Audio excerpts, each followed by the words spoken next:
I'm going to feel good about myself for contributing to my family and to my community. And that the runner's high is basically creating the neurochemistry of making you that version of a human being, the kind of a human being who's willing to do hard things and it feels good. And I want to be the kind of person who contributes to my community.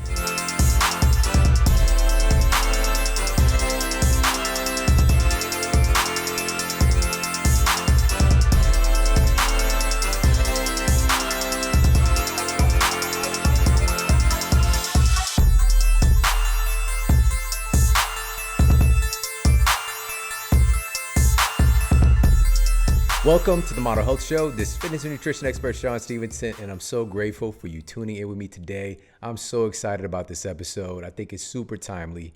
It is an absolutely crazy time in human history, and so many of us are experiencing a lot of stress. Now, stress is something that is obviously going to be a part of our lives forever, and we actually evolved to have certain capacities to certain types of stress. Namely, when we evolved, stressors might come from things like trying to find food, for example, trying to find a safe place to sleep, trying to find an opportunity for your family to be protected from rival tribes and all these different things. Escaping danger. You know, everybody always uses the example of a saber-toothed tiger, you know, chasing after them. But I'm going to be different. I'm going to say somebody's swimming, looking for a fish, and they come in contact with a cuttlefish. Cuttlefish are straight up deadly, and they're weird as well. But there's so many different dangers that we evolved and developed this sympathetic nervous system, this fight or flight response to evade danger, to get away, to fight or flee a situation. And then the nervous system would calm back down, want to escape the danger. Now, here's the rub. Today, that system is still being activated, but it's kind of at like a lukewarm, kind of low-grade fever, just hammering on that sympathetic nervous system all the time. And it just keeps pressing us until we end up having hormone dysregulation. And when we talk about stress, we're largely talking about our stress-related hormones, which are important. Cortisol, adrenaline, noradrenaline. These hormones are critical to having a healthy, functioning human body. For example, cortisol is responsible for helping to regulate your thyroid function. That thyroid that helps to regulate your metabolism, your ability to burn calories, your ability to store energy if necessary. Cortisol is necessary to help regulate that whole process. So if your cortisol is out of whack, this can throw off your entire metabolism in ways that put you into a hyperthyroid condition or even a hypothyroid condition. And so it's just important to keep this in mind that all of our hormones are important and they have value. We just want them to be in balance. And so when we're talking about stress, we're talking about a physical feeling in our bodies. And what are our feelings really based on? They're based on what's happening with our hormones, right? So when you're having an angry thought, right, or anxiety, and you feel that feeling in your chest, or maybe you feel like some turning in your stomach when you're nervous, this is all being activated by hormones, just kind of communicating, doing their things in the body. And what are hormones? Hormones are essentially little chemical messengers that communicate information from different cells throughout your body, right? From your brain to various cells and from cell to cell. It's kind of like a low key, it's kind of like an email system or like digital, it's like texting, right? And so you want those text messages to get to the appropriate place. Have you ever accidentally sent a text to the wrong person? Oh my goodness. Hopefully it wasn't anything inappropriate, but it happens, you know? So you want the right message to get to the right person, or in this case, the right cells. And so today, again, with all the different things we're exposed to, because prior to this quarantine experience, many of us had the typical kind of low-grade fight or flight activity, that sympathetic dominance of just racing around. You know, our alarm clock goes off in the morning, then we're just, boom, we're on the go from there. It starts our day off on alert, getting the kids where they need to be or getting to where we need to be with work and getting to the office and doing all the office work and the different projects and just dealing with people at the office, right? This reminds me of that movie Office Space, classic. So the guy had the boss, he's always trying to get those TPS reports. Where's the TPS reports in? And there's that one line where it's like, yeah, I'm going to need you to go ahead and come in on Saturday. That guy, that actor, see him at the gym. Well, the gym's closed right now, but I see him all the time at the gym. It's like, you're that dude, you're the jerk. but he's probably an awesome person. And he's in there. He's always got the biggest smile. It's like a permanent smile on his face. Because in the movie, he's a little bit of a skadoosh. But in seeing him at the gym, he's just got this smile, just walking around, smiling, got his headphones on. He's a whole vibe. You know what I mean? So that was previously. Now we have the stress of, am I healthy? Am I safe? We go out there in the world now, even if you go to the store, it's like going out into like the Mad Max situation. You know what I mean? It's like apocalyptic, or if you want to get into like the low key, most people don't know about movies, Tank Girl situation, right? It's just like you're surrounded by strangers. You're surrounded by people in masks, and it just generates more fear, right? So we've got that. We've got dealing with being apart from our loved ones. We've got some people being crammed in with their loved ones on top of them. And many people have become teachers for their kids all of a sudden, and trying to do their work while trying to manage their kids' education. It's just like so much is on top of us right now, and it's okay. At the end of the day, that's the message I really want to convey, is that we are people and we are resilient, but we're also human. And that means that we're subject to getting stressed out. Even the very best of us, if we miss out on some of the fundamental things, our routines and our practices, which for so many of us, our routines, life just took a gigantic monkey wrench and just threw it right at our face, right? I'm like a monkey wrench in the machine, never mind. But that just reminded me of the movie Dodgeball. If you could dodge a wrench, you could dodge a ball. So we've got to be able to upgrade our dodgeball skills, because there are more monkey wrenches to come. And that's what this episode is about. So today I've got 8 experts for you to share some of their best advice to help you to modulate and manage and even overcome stress and come out better. All right. Some of these are very practical things, and some of these things are just going to make you like, holy moly, I can't believe that your body can do that. I'm so pumped about this episode and can't wait to jump right into it. But first, we're going to jump into the Apple Podcast Review of the Week. Another 5-star review titled Always On Point by Susie Q4538. I've listened to this podcast for years and have never been disappointed by an episode. Thank you for always speaking the truth, getting factual information to your listeners, and keeping it fun. Everyone should listen to the last episode on human viruses. It was a gut check for us all to put our biases aside and be thoughtful about what we believe and what we put out to the world. Thank you for what you are giving this community every week. Awesome. Thank you so much, Susie Q. I appreciate that so very much. And listen, if you've yet to do so, please pop over to Apple Podcasts and leave a review for the show. It means so much, keeps me juiced up to keep this thing going. And on that note, let's get to our topic of the day. Today, we're diving into some practical tips to help to manage the stress of COVID. And this virus is just really taking over our society in more ways than one. And we've talked about some of the minutia and some of the meta perspective on many of the past episodes. But today I want to talk about the topic of stress, because in reality, stress is something that we all deal with, but stress can also be deadly.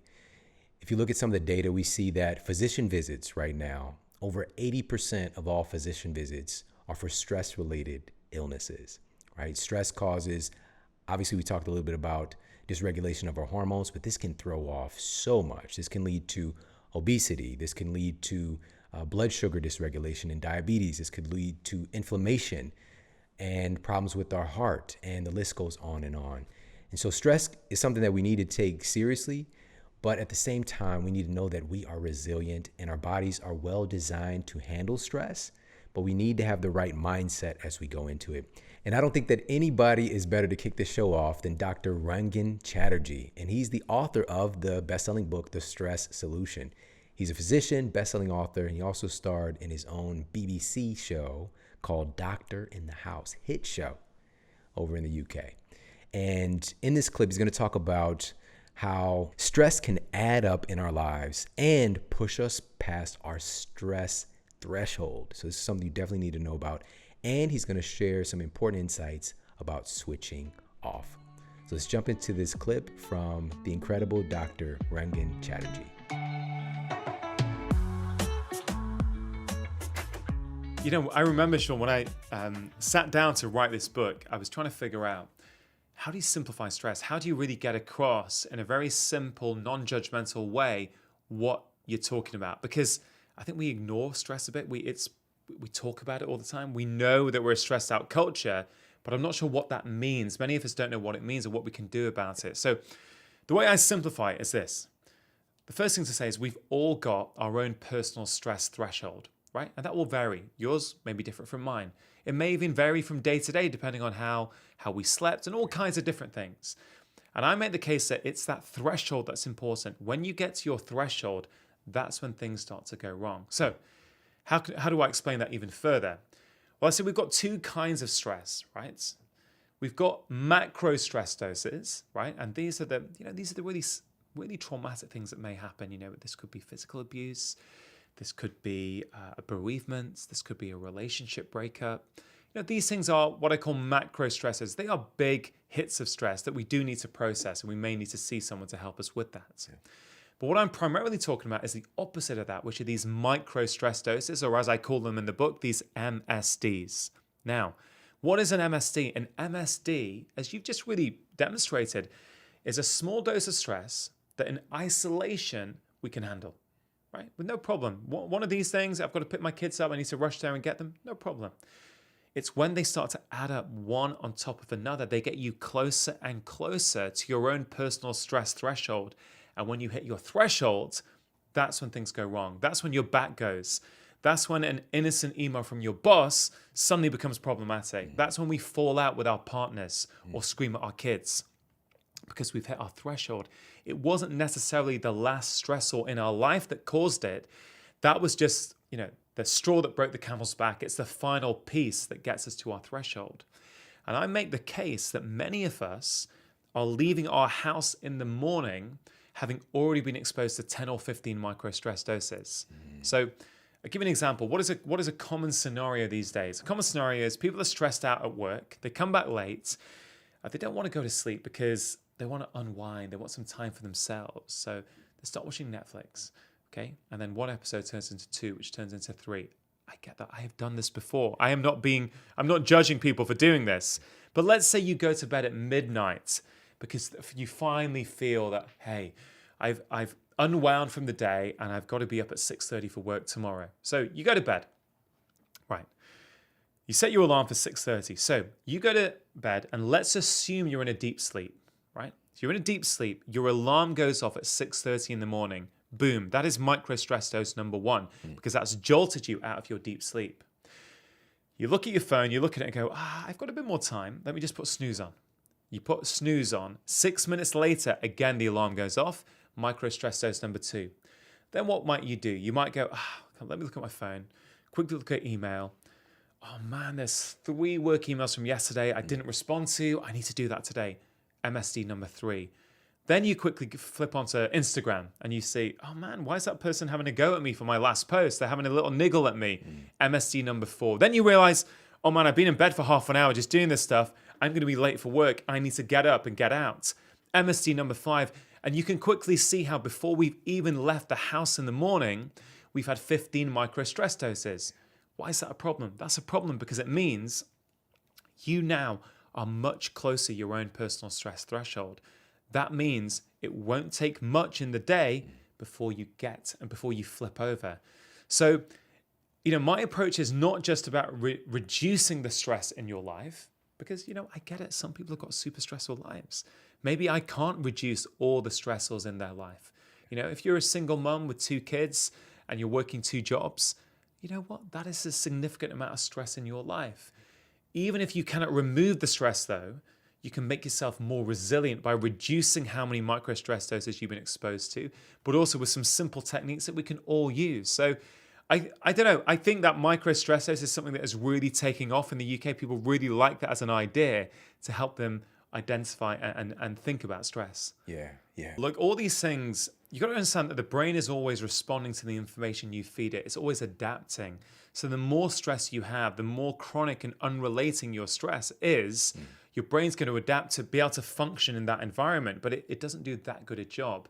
I mean, when talking about talking about how stress affects the brain, I I think a really useful thing, a really practical way of looking at that people I think will resonate with is this whole idea of downtime.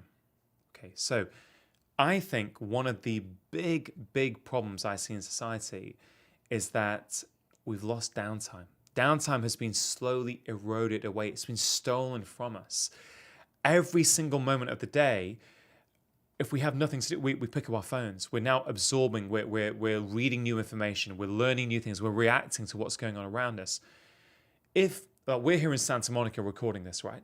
If you were here, I reckon 10 years ago, and you walked into a cafe, right? Or a bar or a restaurant or whatever. You walked into a coffee place, let's say, and there's a queue. I bet you 10 years ago that people would be looking around, they'd be daydreaming, they might bump into a friend or a work colleague. They might be looking at the pastries and think, am I going to have this today? Am I going to resist? Right? But they'd be switched off a little bit. Mm-hmm. If we walked out of here now and went to the nearest coffee place and you see the line, what is everyone doing? On their phone. We're on our phones, right? Yeah. We're on our phones. And you might ask, well, why is that a problem? The reason that's a problem is because your brain needs downtime. So we used to think, Shawn, that when we switched off from a task in front of us, that our brain went to sleep. But it's not true. We've realized in the last few years, when we switch off, there's a part of our brain called the default mode network, or the DMN, that goes into overdrive. Right? So what does that part of the brain do? Right? It does many things, but two things it does, it helps you to solve problems and be more creative. Right? So this is the exact reason why so many of us have our best ideas when we go for a walk or we're in the shower. I mean, I get some of my best ideas in the shower, right? Why is that? It's because you've switched off, your brain tries to solve problems for you, right? Is that making sense? Yeah, absolutely. It's so powerful. And downtime, we don't see the problem with always being on our phones, right? And always consuming information. Your brain needs downtime to thrive. Yeah. And this is why I'm so keen to say, I go into a lot of companies, big companies, to talk about employee wellness. And one of my top tips is have a tech-free lunch break, even if it's just for 15 minutes, right? Put your phone in the drawer, go outside, have a walk. It sounds so simple, right? I made a different show last year for ITV in the UK on stress. And as part of that show, we got to follow 3 people. And we measured their stress levels literally for 3 days, like minute by minute. And we were tracking what they were doing and how it was affecting their stress levels. We did something called heart rate variability monitoring on them, which I think you've covered before on the podcast. And essentially a high HRV, so a high heart rate variability, is a good thing. It means that your body is able to cope and adapt to the stress around you. A low reading, when your heart beats, is very much like a metronome, is actually slightly problematic. It suggests that we've had too much stress on our body and our body's not able to cope and adapt. Now, one person in particular, right? I'm going to guess he was around 40 from recollection. A 40-year-old guy. He was a manager in his local company, and he took his job super seriously. Super seriously. He came in early. He worked through lunch. He stayed late. He'd go home. When he'd go home to unwind, he'd drink more alcohol than he wanted to. It was impacting his relationship with his wife. It was impacting his sleep, and he wanted help. Now, I could see on his work days that you looked at his stress readings, they would start to go up throughout the morning. At lunchtime, because he didn't take a break, they'd keep going up. By the time he left home, he'd had a huge accumulation of stress, and that would affect his relationship and impact his alcohol habits. All I asked him to do, Shawn, was this. I said, listen, what I'd love you to do at lunchtime, put your phone in your drawer for 15 minutes and go for a walk. Right? He goes, yeah, okay, I can do that, fine. He goes and does that for about a week. The following week, we retrack everything. What happens? You see on those work days, his stress levels go up in the morning as before. At lunchtime, they go right back down to baseline. They reset. And in the afternoon, they hardly go up to anywhere near the same level. So what does that do? That means that when he goes home, it has a knock-on consequence. So look, objectively with the data, I've seen a big difference. But what's more interesting to me is subjectively, what does he think? What does he feel? Not what does the tech say. He says, Doc, I feel like a different person. I've got more energy. I'm more productive in the afternoon. I'm now leaving earlier than I'm meant to finish. I'm leaving home early. I'm drinking less alcohol, and I'm closer with my wife now, right? From a 15-minute lunch break. And this, I'm so keen to make health accessible to people. Like wellness, I think, has become, for many people, they think, oh, that's great, but it's expensive, it's inaccessible. Every single one of us has the ability to have a 15-minute tech-free lunch break every day. And I guarantee if people are skeptical, try it for 7 days and see the difference. Because yes, that's the kind of a story which you can sort of think about, but your brain, your default mode network, it wants to help you. It wants to be more creative. It wants to help solve problems for you, but you can't do that unless you give it downtime. Next up, we've got a clip from one of my personal favorite episodes from the past year, and this one is with Dr. David Sinclair, and he's a professor in the Department of Genetics and co-director of the Paul F. Glenn Center for the Biology of Aging at Harvard Medical School. And he's also the author of the New York Times bestselling book, Lifespan: Why We Age and Why We Don't Have to. In this clip, in regards to stress, he's going to be talking about why we need to eat foods that are stressed to help to deal with our stress. And so this episode, with like all the episodes in this compilation, you can get the full show in the show notes. All right, I definitely recommend checking this one out. And now we're going to jump into this incredible conversation with Dr. David Sinclair.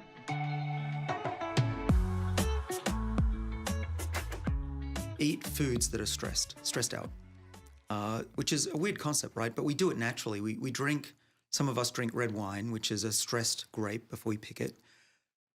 We often eat colored foods. So spinach is a dark green food. There's blueberries, which are dark. The whiter ones are not as good. So why is that? Well, stressed food produces a lot of what we call xenohormetic molecules. And I'll explain what that means. It's a terrible word we coined, but xeno, X-E-N-O, means from other species. Mm-hmm. And hormesis is a very important word. You got to remember the word hormesis because every day you should think about it. Hormesis is what doesn't kill us, makes us live longer. And it's a term that means you've got to get your body out of its complacency. You've got to trigger those defenses, those longevity genes. So xenohormesis is you don't have to only run and eat well at the right times, but you can also get these molecules from the right animals and plants, but particularly plants that are stressed. Because when plants are stressed, they're making these molecules of health for their own benefit, right? They're trying to survive. They're turning on their longevity genes. We forget plants have longevity genes too. Mm. So a stressed plant will make these colored molecules to protect from UV and dehydration. When we eat them, they trigger our own body's defenses, and you can get the benefit. So that's nutrition, colored foods, stressed foods. Organic is stressed, right? You don't want the perfect lettuce that's been not put any stress. Mm. And we need to do more of that. We need to let our plants stress a little bit before we eat them. All right, that was Dr. David Sinclair talking about the importance of eating foods that have been stressed, eating foods that are resilient. There's this powerful statement that you are what you eat. And right now, it's not a time to be eating ho-hos, most likely for many of us. Not saying you'll be a ho, but just saying that we want to eat foods that have the capacity to make us better. When we talk about our hormones, for example, what are our hormones actually made of? They're made of the food that we eat. What are our neurotransmitters made of? What is our brain made of? What if all the cells in our bodies, what are they actually made of? They're made of the food that we eat, the water that we drink, and the air that we breathe. It's just that simple. So we want to give ourselves the best quality stuff that we possibly can because we're literally making our cells out of this. We're making our hormones out of these things. We're making our neurotransmitters out of these things. And with that said, there are some specific foods that are really well noted to be those foods that have adapted to their stressors and have been around literally for thousands of years. Like when I say that, I really hope you get that. It is remarkable to know that certain foods have been around thousands of years and been a primary food source for many civilizations. And one of those has a recent study published in the International Journal of Pharmaceutical Sciences and Research, and it concluded that spirulina is an outstanding anti-stress and adaptogenic agent. So what does that mean? Adaptogenic means it helps you to adapt to stress. Spirulina is clinically proven to have that capacity. It's one of the deepest green source foods in the world, super concentrated with chlorophyll, and it's an incredible source of protein. It's actually the highest protein food by weight. It's about 71% protein by weight, and it also has rare nutrients because, again, this food has been around thousands of years. Like phycocyanin, it's a very rare pigment that's found in spirulina that's clinically proven to have beneficial effects on stem cell production, right? Triggering something called stem cell genesis. Absolutely nuts, right? So spirulina is one of those incredible foods. Again, it's been the primary food for like the Mayans and civilizations in Chad and Africa, and the list goes on. And now today we have access to foods like this that have truly stood the test of time and been stressed for countless centuries to have this kind of resilience, and it passes that resilience over to us. So being super nutrient dense in and of itself, and this is a big reason why I love the formula at Organifi, is that they have the spirulina in there, but they also have something I don't talk about enough that is another powerful kind of stress modulating food, which is called ashwagandha, all right? Ashwagandha, a double-blind randomized placebo-controlled trial, which is gold standards of studies, published in 2008, found that ashwagandha was able to significantly reduce subjective stress and anxiety and reduce objective levels of cortisol and C-reactive protein in study participants. All right. Subjectively, people feel better. Objectively, their biomarkers show it. All right. Really, really cool. Another double-blind randomized placebo-controlled trial, and this one was published in 2012, found that ashwagandha safely and effectively improves an individual's resistance towards stress. All right, so resilient foods make us more resilient. The green juice formula at Organifi is absolutely top notch. You're not going to find anything better than this. They've got the green, dense superfoods. They've also got adaptogenic herbs in there in one source, and you get it at 20% off by utilizing the model code. Just go to Organifi.com/model. That's ORGANIFI.com/model. And you get 20% off their green juice formula, the red juice formula, the gold, everything they carry. Absolutely incredible, incredible company with an incredible product that I love. My kids have pretty much every day, either the green juice and or the red juice. And my wife loves the gold formula. They got incredible protein that we utilize, and the list goes on and on. They're just really, really doing awesome stuff. And the quality, as you can see from these studies, of the ingredients are just out of this world. And especially right now, it's important for helping us to modulate stress. So definitely head over there, check them out, Organifi.com/model. And now for our next clip. This one is from neuroscientist and author of the best-selling book, Sound Medicine, Dr. Chatterjee Chatterjee. And she's going to be sharing some insights on how music can be a healing force and literally change our physiology. I'm going to be real with you. Music has been super helpful for me right now with all the different changes that I've been experiencing in my life as well, and just my dedication to doing this work and to staying on top of the research of what's going on with this virus and what's going on with all the things that kind of fall out economically and socially. It takes a toll. It definitely does. And my heart has been heavy just seeing what's going on around me. And so music has just really, really been there because, true enough, music, as she'll discuss it, is effective at changing your physiology. But for me, it's just catching a vibe. It's just catching a vibe. And music, there's a resonance there that, and we talked about this in this particular episode. So again, definitely check out this full episode. It is so freaking good. So good. But how music actually helps to entrain our brains, and we get wired up specifically for memories and things that we've experienced in our lives, get deeply ingrained. How do we learn the ABCs? We put that mess into a song, put a little melody to it. It gets deeper ingrained and deeper connected in our memory. So certain songs will take you back to certain moments, certain places, certain feelings, right? So being able to tap into that instantly by putting on a song and changing the vibe, how powerful is that? So on that note, let's check out this clip from the amazing Dr. Chatterjee Chatterjee.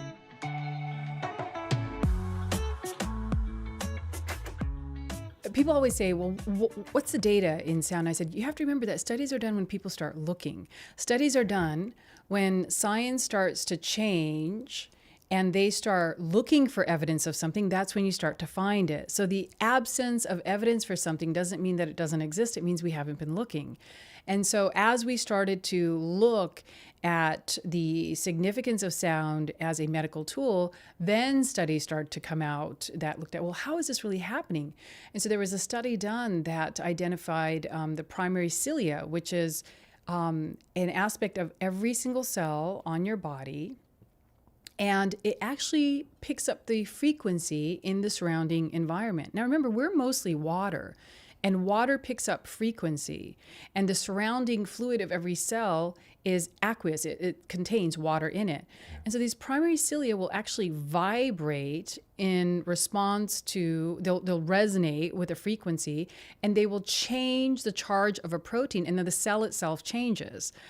That is so unbelievably profound that sound can change cellular structure, because cellular structure will actually change the function of an organ. Right. And they're starting to see that defects in the gene for this primary cilia can lead to medical conditions such as cancer, arthritis. And as we start to look at this, we'll probably see more and more things that are associated with an inability to pick up frequency correctly through the primary cilia. Yeah. Oh, my goodness. So essentially, we have trillions of cells. Yeah. And these primary cilia are like little antennae. Yes. That are picking up sound, picking up vibration, picking up these frequencies, and it can literally change the conformation, the shape of the proteins, how they're performing. Exactly. All of them. All at once, too. Because when you have, think about it, if you had 1 trillion employees, how quickly would you need to get a message out to them? Yeah. And so sound traveling through our body is an extremely efficient and effective way to get a message out of what's happening in our environment. And it's also a very efficient way to send a message, to all of our cells when we use sound purposefully. Resonance is when the frequency of one object causes a second object to begin vibrating at that same frequency. And so the kind of most common example that people give are with tuning forks, that if you have tuning forks of the same frequency, if you tap one, it will begin to cause the second one to vibrate just because through the process of resonance. The reason why this is so important is it opens up this entire possibility that we now know this, that all of our cells actually have a resonant frequency. They have a resonant frequency when they are healthy. And so if we know this, if we know that everything has a resonant frequency, when it goes out of its harmonious frequency, the property of resonance brings up the possibility of bringing that tissue back into resonance. And so entrainment, which is associated with resonance, but entrainment is when, like, for example, when your brain starts to fire, when your brain cells begin to fire in response to an external rhythmic pattern, such as music or such as sound, it actually changes the pattern of firing in your brain. It changes the electrical pattern of the brain. Now, in the book, when you're talking about brain entrainment, you actually give an example of folks coming back, veterans after World War II. Yes. Right? Can you talk a little bit about that? Yeah, absolutely. So for veterans coming back from World War II, and to me it's surprising that this happened so early in history, that we're dealing with all of the horrors, that happen to us as individuals when we have to be exposed to that. They used music therapy to help with the traumas that were suffered by these war veterans. And this is where some of the work in brain entrainment started to come out, because they were having these profound shifts, again, without involving the conscious mind the way that we typically would, like through therapy, but it was just simply through changing the firing of key areas of the brain, such as the amygdala, that is associated with emotional trauma through the use of music, through the use of sound. All right, that was Dr. Kulreet Chaudhry talking about sound medicine and how music and sound can truly impact our biology and change our state, help us to modulate and deal with stress. So I've got a question for you. What song do you put on when you want to change your mood and to feel better? What song makes you feel good? No matter what you're going through, you put this song on and it's just a vibe. It makes you feel good. I want you to share with me on the YouTube channel in the comment section, what song does that for you? And by the way, if you're not subscribed to the YouTube channel, we're doing giveaways all the time. One of the last episodes that we did on the history of cereal, I did a giveaway for a $100 Amazon gift card, and that went to David Bevel. David Bevel was the winner of that Amazon gift card. So I'm just doing random giveaways. We do a random number generation for folks that are dropping in and leaving comments on the YouTube channel. So make sure you're subscribed, number one, and make sure that you leave a comment below and let me know what song always puts you in a good mood. All right, and I'm gonna pick another winner for a $100 Amazon gift card, just to help to lighten the load right now when dealing with some of the stress. You know, add that $100 to getting whatever you might need. Maybe it's just something to have a little bit of fun with. Maybe it's something you need for your family right now. I just want to help to give and to be of service in that way. So definitely pop over to the YouTube channel and do that. All right, right now, pop over there and leave a comment. Okay, we're going to jump into our next person here, our next expert. And this one is a clip from an episode we did with Aaron Alexander. And he's a celebrity movement coach and the author of the book, The Align Method, 5 Movement Principles for a Stronger Body, Sharper Mind, and Stress-Proof Life. And he's going to share with you one of the fastest ways to switch your nervous system from the sympathetic dominant fight or flight activity into the more relaxed, healing, restorative state. And it's something that is so easy to access, but the question is, are you doing it? So let's check out this clip from Aaron Alexander.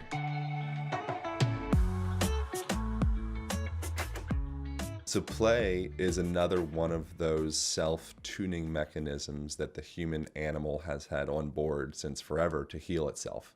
Yeah. You know, kind of like the stuff we were referring to before, like naturally there's certain positions that you want to kind of go into that many cultures do, such as spending time on the ground, that, you know, they call them archetypal postures of repose. As a guy, Philip Beach, Muscles and Meridians book is what he referred to that as, and we kind of mirror that in the Align Method book. Naturally, the body wants to go into these positions. Look at your dog, look at your kids. They do these things, and you're like, huh, what's that dog doing that down dog position? He always does that. You know, is that he's trying to be cool? It's like, no, his body at a deeper subconscious level knows that that's helpful with opening up his lungs and his shoulders and all that. Why do those ducks or penguins or dolphins or humans, why are they inclined to play with each other? Like, what a waste of time. You know, and what you find out is that if we can create that, which you do really well with your family, again, and just yourself and your life in general, it seems like you perceive the world from more of a filter or a lens of play, which I think is one of the most invaluable things that any person can learn from just, you know, experience in life. But that social engagement with another being is the fastest way to jump one's autonomic nervous system, that part of their nervous system that we can't control, but we kind of can because we can augment the environment, back into a more rest, digest, healing, restorative state. You know, so if you are, again, you're looking for these supplements, and I'm taking melatonin because my sleep's off, and I'm taking 5-HTP because my serotonin's funny, and I got all the supplements, man. You know, it's like, well, when was the last time you lightened up and had some human contact and like had a wrestle with somebody? Because that's all you wanted to do when you were 10. And then we got the signal that it's not so appropriate to do that because you need to stay inside the room, inside the walls, inside the books, stay still, or else you have some mental disorder. And so we learned that at a young age. And during that time, our deeper biology is pushing up against those walls and saying, I want to grow. And the teacher's like, You know, so at some point, play is kind of, I think, shamed, perhaps for some in our lives, and it's considered like childish or nonsensical. Stop playing. Why are you playing? You know, it's like Alan Watts talks about, you know, a serious relationship. He's like, I would never want to be in a serious relationship. That sounds terrible. Yeah. I want to be in a loving relationship, a nurturing relationship, a playful relationship, a dynamic relationship. The second that you and I, Shawn, are in a serious relationship, I'm ready for the door. Yeah, that's scary to me. Yeah.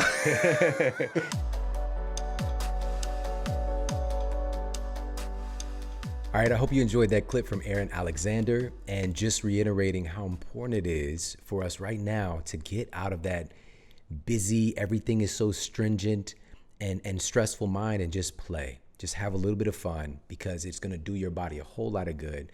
And then that spillover effect can help to impact yourself, your family, and your community. And it's not just physical play as well. It could be mental play.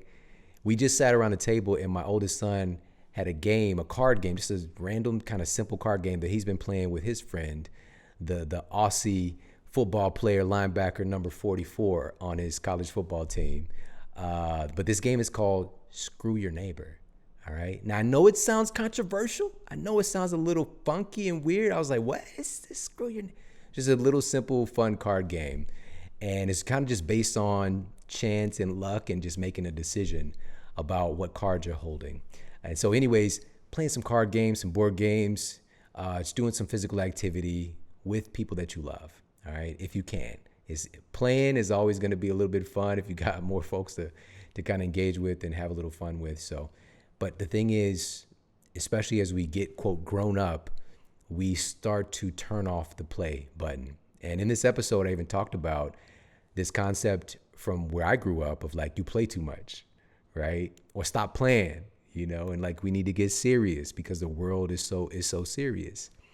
And the truth is, the people that I know, some of the most successful people, happiest people, are those who are able to carry a light spirit, because we all get so much put upon us, and being able to deal with stress, being able to keep a light mood and light heart can be an incredibly valuable tool. And so next up, we're going to jump into a conversation where we had two guests on, father and son physicians, Doctors Austin and David Perlmutter. Now, David Perlmutter, the papa in this duo, he's the New York Times bestselling author of the hit book Grain Brain. And so with his son, he co-authored their latest book called Brainwash: Detox Your Mind for Clearer Thinking, Deeper Relationships, and Lasting Happiness. And in this clip, his son, Dr. Austin Perlmutter, is going to be sharing with you a major cause of stress right now. And this is so real, major cause of stress right now. And he's going to offer some advice. It's called the Test of Time tool to help us to better deal with it. So let's jump into this conversation from Austin and David Perlmutter.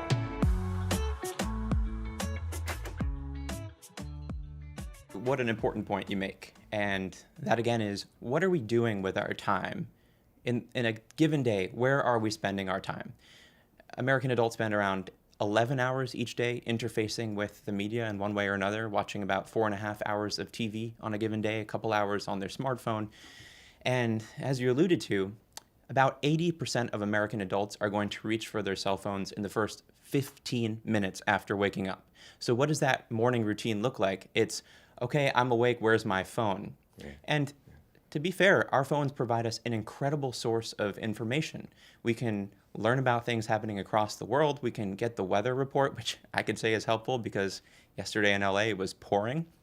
So I appreciated having that update on my phone. Surprise. Exactly. But you've got to ask yourself, what are you getting out of that time on your phone? And so what this comes down to is, just in general, what are we doing with our digital exposure? Is it beneficial to us, or is it taking something away? And something that we describe in the book as a mnemonic that will help people, or an acronym, to help people to understand how to manage their digital exposure is this Test of Time tool. So what is this? The Test of Time is a simple tool that you can apply anytime you're about to engage in digital exposure, whether that's picking up your phone, going on social media, watching TV, listening to the radio, surfing the internet. And it's really straightforward. So T, time restricted. Set a window that you are willing to go online for or watch TV for, and stick to that. So that means instead of watching one show on Netflix, you might go into 4 episodes. That's why you say, oh, I'm only going to do 30 minutes because this is a 30-minute show, and you stick to that. I is intentional. Are you intentional about going online, or did you just find yourself there? And I've been a victim of this, where all of a sudden I find myself on social media. I don't even remember how I got there. It's kind of like when you're driving in a car and you aren't really sure how long you've been driving. You want to make sure the last few traffic lights were green. You think so, but you're not sure. That time is kind of gone. So it's being intentional while you're there. And that leads to M, which is mindful. What happens when you're online? Well, we get our attention picked up by all sorts of clickbait. You go online, you see some exciting story about some celebrity, and next thing you know, you've been targeted for 18 ads. You've been made upset because you've been looking at polarized political messages. And if you're mindful of it from the start, you have to say, how is this affecting me? I'm online. What is happening to me? Am I getting information out of this, or am I actually just getting more upset? And then finally, E, enriching. Is your life being enriched by your digital exposure? And I think this might be the most important one. It's something that I know immediately after my digital exposure. Was this a net benefit to me? Has my life been enriched? Have I been getting some education out of this? There's a huge difference between watching a Nature or Discovery Channel show and a few hours of reality TV. Look, it doesn't mean you can't enjoy reality TV, but is it enriching your quality of life? And if the answer to that question is no, then that's a good indicator that perhaps you got sucked into one of these black holes, and it's really just that you've been selling your attention to whoever put that program on TV. So again, the time tool is really key, something that I've really enjoyed that allows me to set myself up for success every time I'm interfacing with digital media.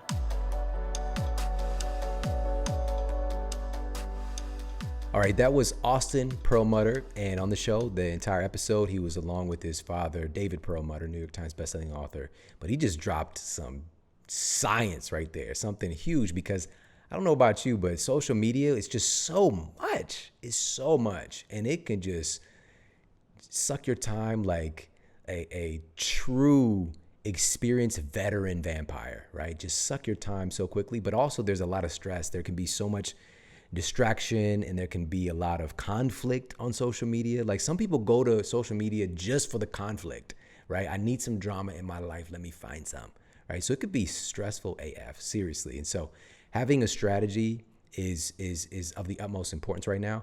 But I'm going to be real with you. Managing your use of social media is not easy when you don't feel well.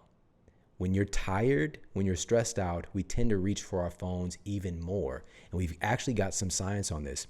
There's a study published in the Journal of Applied Psychology, and it found that the less quality sleep people get the night before, the more they are likely to wander off from their assigned task and do what is being referred to as, quote, cyber loafing. Cyber loafing, right? You should be doing this thing over here, or this was your goal, your objective, but you just pick up your phone and do what we call these just checks. Like, I'll just check real quick. And you get distracted. And what they found in the study is that each hour of disturbed sleep, on average, resulted in cyber loafing during 20% more of the assigned task. Wow. So again, this isn't just about willpower. This is about your biology. And if you're setting yourself up to be more distracted, your brain has got that candy now. We've got so much that can absorb our time, especially in our phones. And good sleep is obviously something important because it massively helps us to keep stress in check. And we've talked about this before on the show, but UC Berkeley, and I love this because they actually did some brain imaging and they looked at brain scans. They found that just one night of sleep deprivation cools off the activity, quote, cools off the activity in the more evolved prefrontal cortex. This is the part of your brain responsible for social control, for willpower, what we refer to as willpower, distinguishing between right and wrong, for objective, rational decision-making. That part of your brain starts to go cold. Activity is reduced. Just one night of sleep deprivation, coupled with there's heightened activity in your amygdala, right? The more primitive part of your brain is more concerned about survival of self, right? It's a much more emotionally charged part of your brain. And what does our emotions do? Our emotions lead us to getting on our phone and getting absorbed into that emotionally dictating content, right? Whether it's that or television, whatever the case might be. We can use these things. Please do enjoy them. But we just don't want them to take control of our lives and miss out on us creating excellence and bringing our gifts and talents to the world instead of just watching what everybody else is doing. So I hope you feel that. Now, with that said, we've got to look at what are some simple, easy things that we can implement to improve our sleep quality. Well, there's a book out there. It's called Sleep Smarter. It's an international bestseller. You might want to check that out. It's 21 clinically proven strategies to improve your sleep quality. And of course, we've got tons of episodes sharing some of those things. But for me, I'll just share with you right now, part of my regimen right now, just especially dealing with a little bit more stress, I make sure that I have a cup of reishi every night before I go to bed. I just love it. I love it. There's a study published in the journal Pharmacology, Biochemistry, and Behavior, and it found that the medicinal mushroom reishi is able to significantly decrease sleep latency. So it means it helps you to fall asleep faster. It was found to help to improve your overall sleep efficiency. So you're actually going through your sleep cycles more efficiently. And so this is for your non-REM, quote, deep sleep, and also your REM sleep as well. And it just also was found to help to increase overall sleep time. Now, not only does reishi have that benefit, but also let's talk about specifically in looking at stress. There was a study published in Evidence-Based Complementary and Alternative Medicine, and it found that reishi had a direct effect on reducing symptoms of anxiety, stress, and depression for study participants. I drink a cup of reishi tea, the reishi elixir from 4-Sigmatic. That's my nighttime ritual, my nighttime vibe. They've also got some incredible other products. Their mushroom coffees and the chaga elixir, lion's mane, which is great for stress. Pop over there, check them out. It's 4sigmatic.com/model. That's FOURSIGMATIC.com/model. You get 15% off everything that they carry. 15% off all of their incredible mushroom blends, mushroom hot cocoa, which my youngest son, that's his favorite vibe as well. It's reishi, by the way. It's like a chill out. So good. 4sigmatic.com/model. Now let's jump into our next expert. Next up, we've got physician and author of the best-selling book, Natural Solutions for Digestive Health. She's going to be sharing with you how a certain type of exercise done outside has an impact on stress, and specifically the benefits that it can have on your enteric nervous system, which is located in your gut. Again, when we're talking about stress, it's also related to what's happening deep down inside of our bellies as well. Some people feel the stress there. And so she's going to be talking about that. And also she's going to be sharing some profound insights about meditation and a little bit about sexy time. So let's jump into this conversation with Dr. Jillian Teta.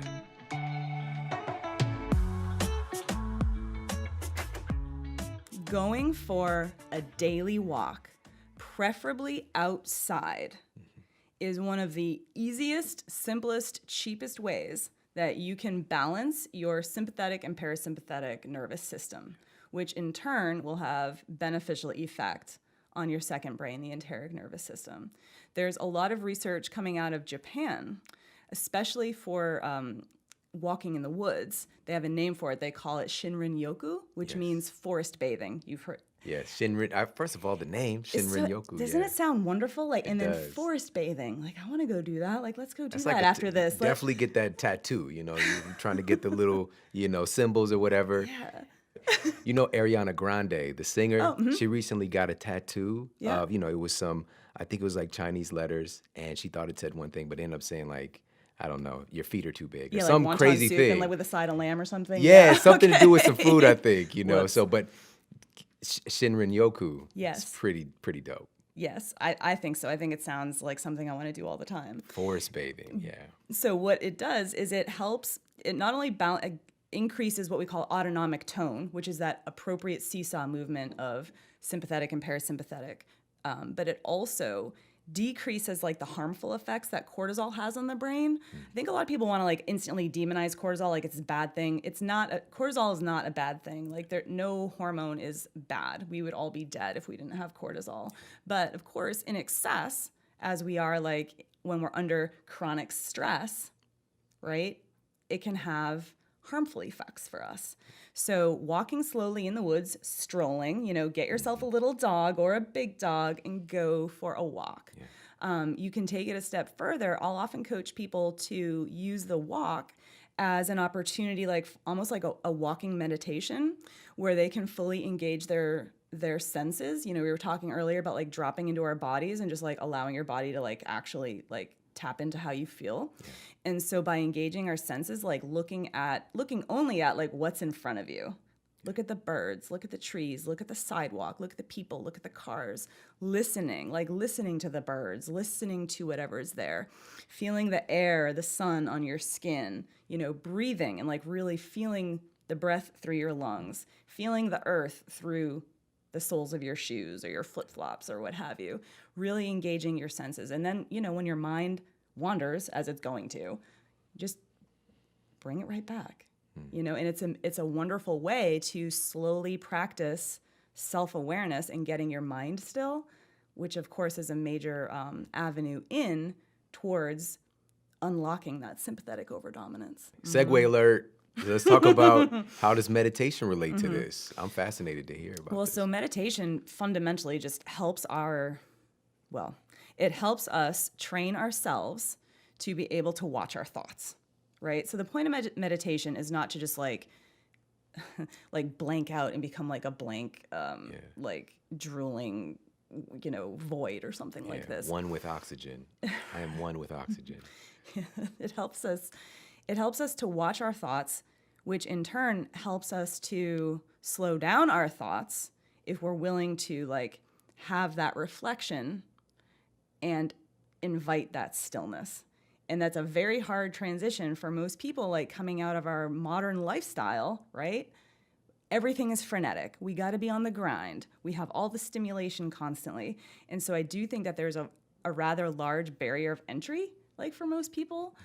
But if you are listening and you're someone who has like heard this message over and over from like different experts to like begin introducing mindfulness and meditation into your life, I think that is really, really important.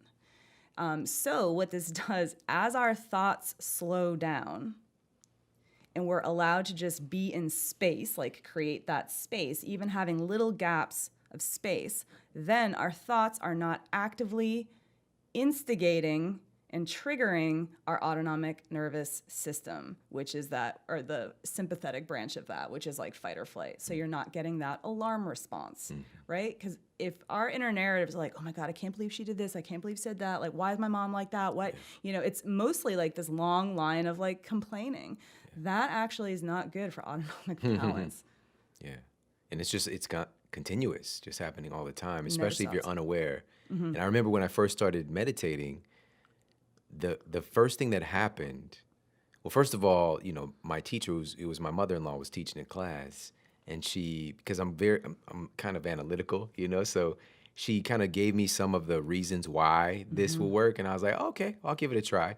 And so when I did it, and I fully participated, and when I was done, I realized that I hadn't really had any conscious thoughts my entire life, if that makes sense. I realized that there was all this thinking going on, but I wasn't aware of it. It was just happening. It was just happening. And I realized like there's a separation there between the thoughts and the presence that's like monitoring all of it. And one of the other benefits is, as you mentioned, to being able to witness and to see your thoughts, just potentially slow them down. You can also, and from that place, be able to transplant your thoughts. Like you can catch a thought, oh, wait a minute, I'm thinking this really terrible or ignorant thing that just has no relevance in my life or any importance. Let me just put something positive there. Yes. And these are skills that you develop by having the practice of meditation. Yeah, you can begin to rewrite those stories. Yes. Right?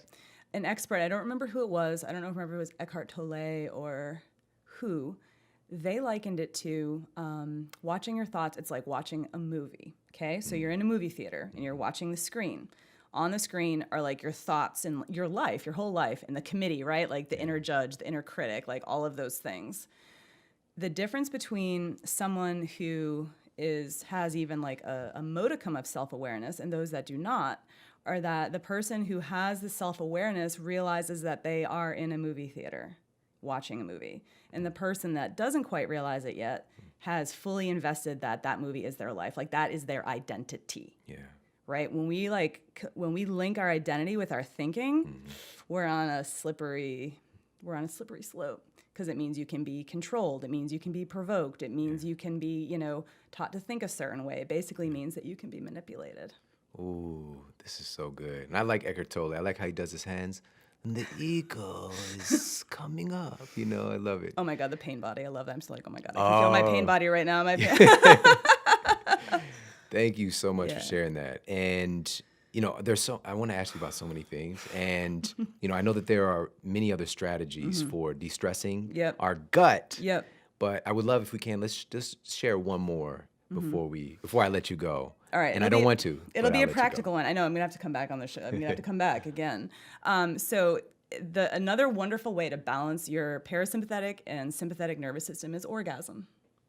Hello. Hello. All right. It works on the parasympathetic and sympathetic nervous systems, whether you're a man or a woman. And I actually think orgasms are like an underutilized approach You don't say. for stress reduction. Yep. Tell me more. With your partner, without your partner, whatever. So the act of orgasm is activating both the sympathetic and parasympathetic nervous systems, and having that appropriate action fosters more appropriate action. And orgasm releases all kinds of feel-good hormones, right? PA, oxytocin, anandide, like all of those things. And it just bathes your brain in good feelings. And your second brain. And your is- second brain. Yeah. Benefits from that. One of those, it's like I liken it to like a cocktail of chemicals, Yeah. like oxytocin, Yes. which has been found to have a direct influence on cortisol, Yes. and helping to balance that out. Yes. Which again, and I love that you just said that there's sympathetic and parasympathetic aspects to it. Yes. One of them is norepinephrine, which, even though it sounds like this is it's a stimulant in a sense, or noradrenaline, that is actually related to your REM sleep. Yes. So improvement in that. So, such a. And I'm glad that you're qualifying that, because I think for consumers and for listeners, it's very easy for us to like pigeonhole, like, oh, the sympathetic nervous system is bad, like adrenaline is bad, cortisol bad, parasympathetic is good. We need both. We need the appropriate balance and like the appropriate movement of those two nervous systems. It's all relevant and contextual to like what is going on in your life right now.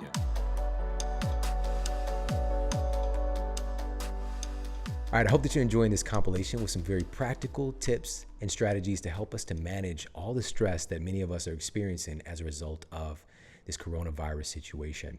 And next up, we've got former journalist turned health researcher and author of the New York Times bestselling book, Genius Foods. And this one is from Max Lugavere. In this clip, he's going to be talking about cross-adaptation of stress and some simple things that we can do to help to enhance our resilience to stress. Let's check out this clip from Max Lugavere.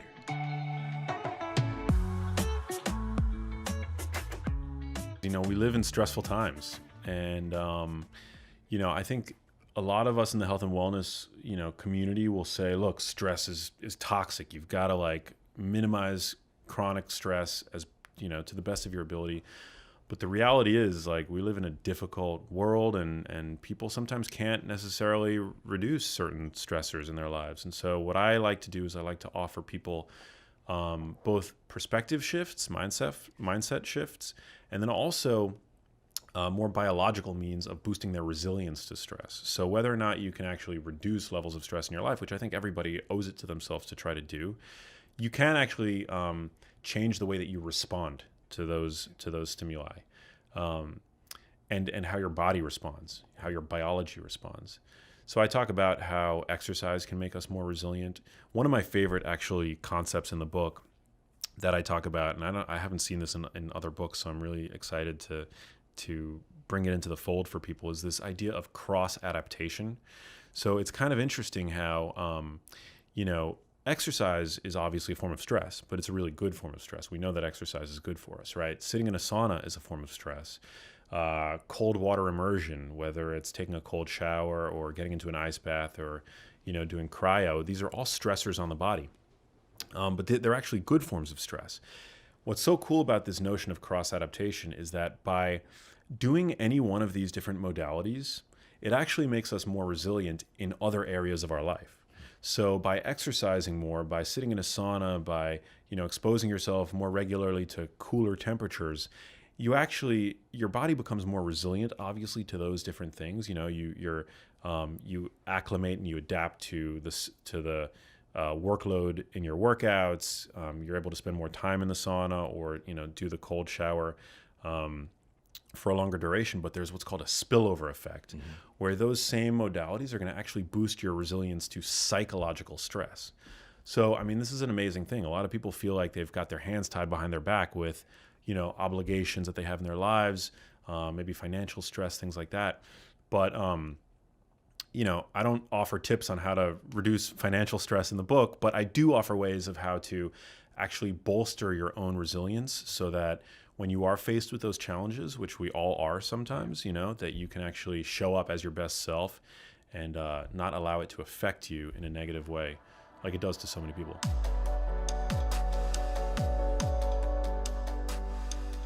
All right, next up is our final clip in this compilation, and this is something I'm not going to say saving the best for last. Why would I say that? But this episode is one of my all-time favorites for sure. When I watched our guest TED Talk many years ago, it just blew me away. Helped to change my perspective instantly. You know those things you hear that instantly change your life? I had one of those moments when I was watching this TED Talk from our next guest in this incredible compilation, Kelly McGonigal. Now, Kelly is a health psychologist, and she's the author of the book, The Joy of Movement. And in this clip, she's going to be talking about how exercise actually sensitizes your brain for pleasure and builds up a resilience to stress. And she's also going to be sharing with you how hard work and community ties into this whole equation we're talking about movement and our ability to manage and deal with stress. So let's jump into this incredible clip from the amazing Kelly McGonigal. There are very few things that can do the first thing, which I'll mention, which is that it sensitizes your brain to pleasure. There's like nothing you can do that actually changes the structure and function of your reward system the way that exercise seems to do it, and that it teaches your brain to expect things to be pleasurable, and it enhances your brain's capacity to enjoy everything from good food and a beautiful sunset to interactions with your kids or with your friends to anything that we find pleasurable. It actually, it amps up your reward system. It makes it more robust and responsive. Like endorphins work better, endocannabinoids work better. And like I said, I've literally never seen anything in the research that has that effect on the brain other than deep brain stimulation, where you literally have to surgically implant an electrode into your reward system and wear like a pacemaker for your brain. And that, it's one of the cutting edge treatments for depression. And it may also help people recover from addiction, because addiction can really mess with your reward system. But like other than implanting an electrode in your brain and literally giving your reward system an electric shock continuously to try to wake it up, exercise seems to be the only thing that does this. And think about like what that means for your well-being. If everything that feels good feels better. Yeah. And it does the opposite too, right? So So it makes your brain more resilient to stress.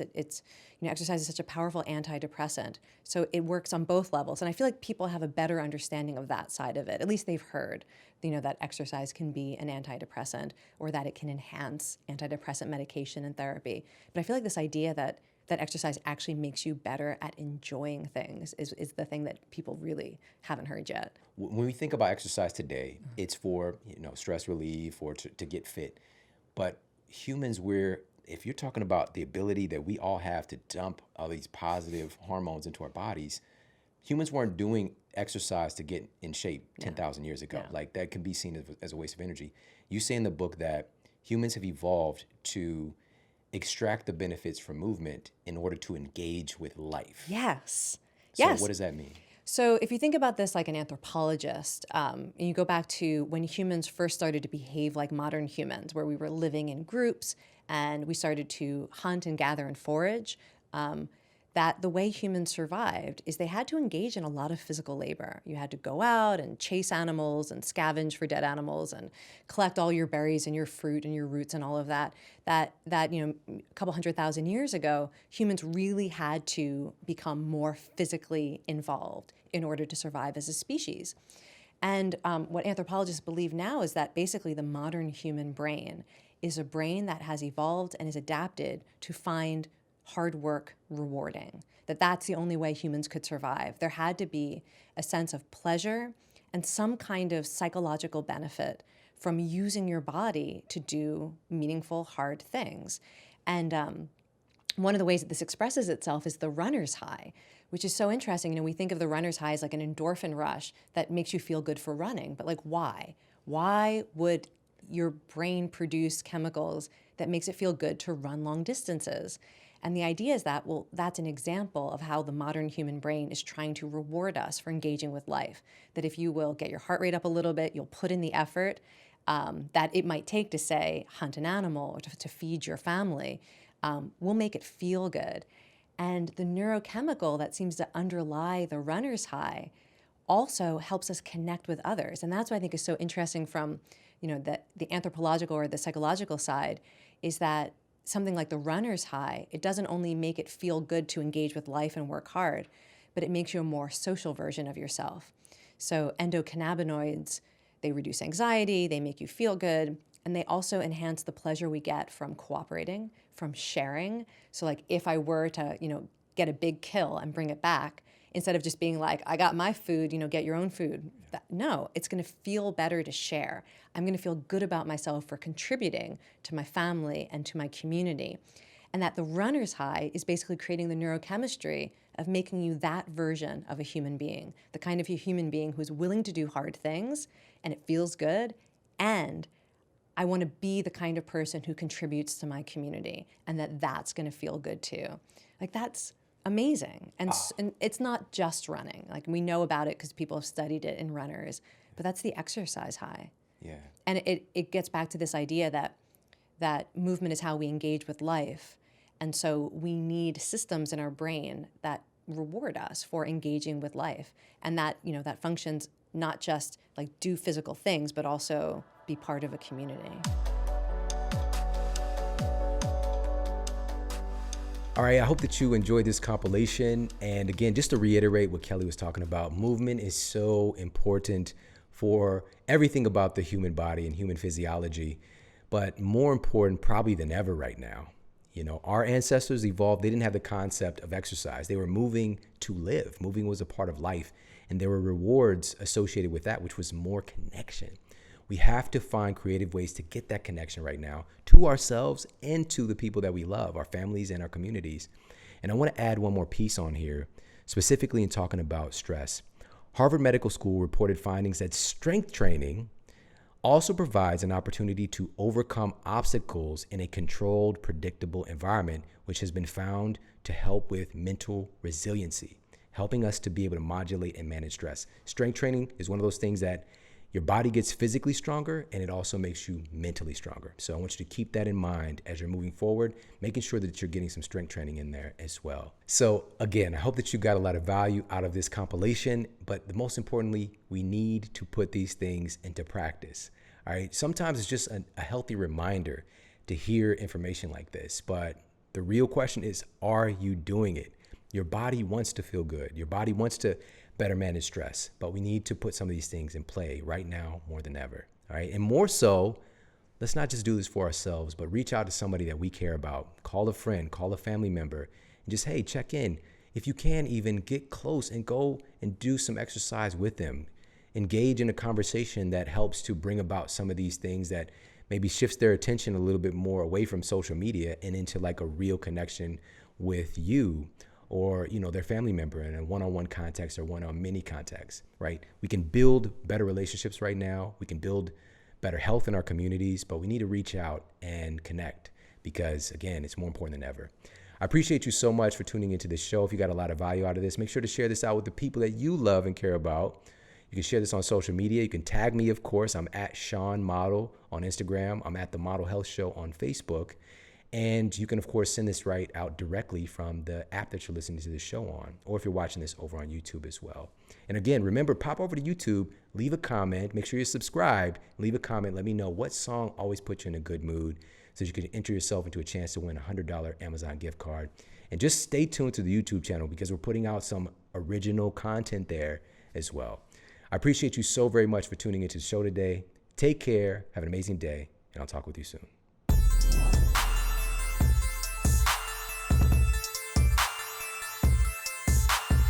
Europe is different.